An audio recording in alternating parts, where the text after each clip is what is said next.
ابو طالب اور سیدہ خدیجہ رضی اللہ تعالی عنہ دونوں کی وفات کے بعد آن حضرت صلی اللہ علیہ وسلم تبلیغ کی غرض سے طائف تشریف لائے۔ طائف بارونق شہر ہے اور موسم کے لحاظ سے عرب کا شملہ سمجھا جاتا ہے۔ مکہ معظمہ سے مغرب کی طرف چند میل پر واقع ہے، جہاں آن حضرت صلی اللہ علیہ وسلم کو ایسے لوگوں سے سابقہ پڑا جو ظلم و سرکشی میں مکہ والوں سے بڑے ہوئے تھے۔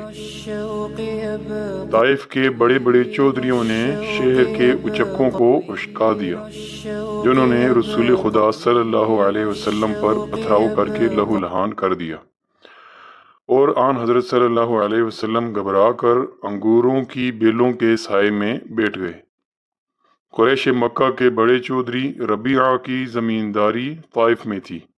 ربیعہ کے دونوں بیٹے شیبہ اور عتبہ یہاں آئے ہوئے تھے۔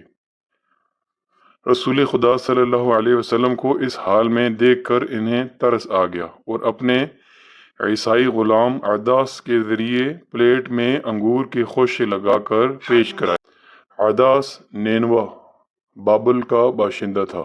اس نے رسول اللہ صلی اللہ علیہ وسلم کے سامنے انگور کے خوشے رکھ دیے۔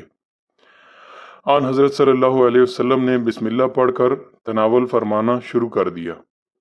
بسم اللہ پر عداس کے تعجب کی کوئی حد نہ رہی۔ عرض کیا، اے صاحب، اس بستی کے رہنے والے تو یہ کلمہ نہیں پڑھتے، خدارا مجھے بھی اس کی حقیقت بتائیے۔ رسول خدا صلی اللہ علیہ وسلم، تمہارا وطن کہاں ہے اور مذہب کیا ہے؟ عداس، میرا وطن نینوا ہے اور مذہباً نصرانی ہوں۔ رسول خدا صلی اللہ علیہ وسلم، وہی نینوا جہاں ایک مرد صالح یونس علیہ السلام بن متا پیدا ہوئے۔ یونس بن متا بھی خدا کے رسول تھے علیہ السلام۔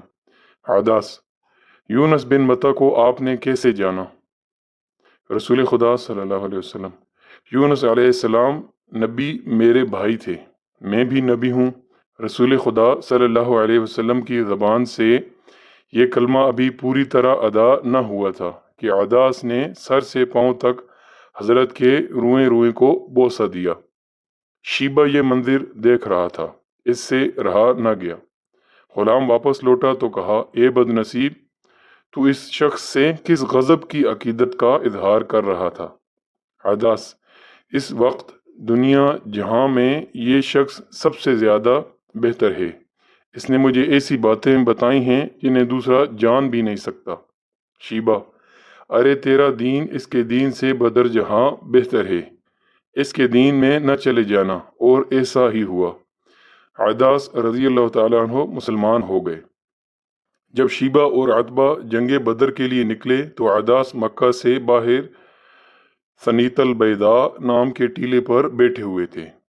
شیبہ اور عتبہ ادھر سے گزرے تو حضرت عداس رضی اللہ تعالیٰ عنہ نے روک کر کہا، وہ شخص واقعی رسول ہے صلی اللہ علیہ وسلم، آپ کا آگے قدم بڑھانا خود کو مقتل میں لے جانا ہے۔ مگر شیبہ اور عتبہ کی تقدیر میں اپنے سرغنہ ابو جہل سے ہم بغل ہو کر بدر کے اندھے کنویں کی نجس موت درج تھی، اور عداس رضی اللہ تعالیٰ عنہ کے مقدر میں بدر کی شہادت کا عروج، اور ایسا ہی ہوا۔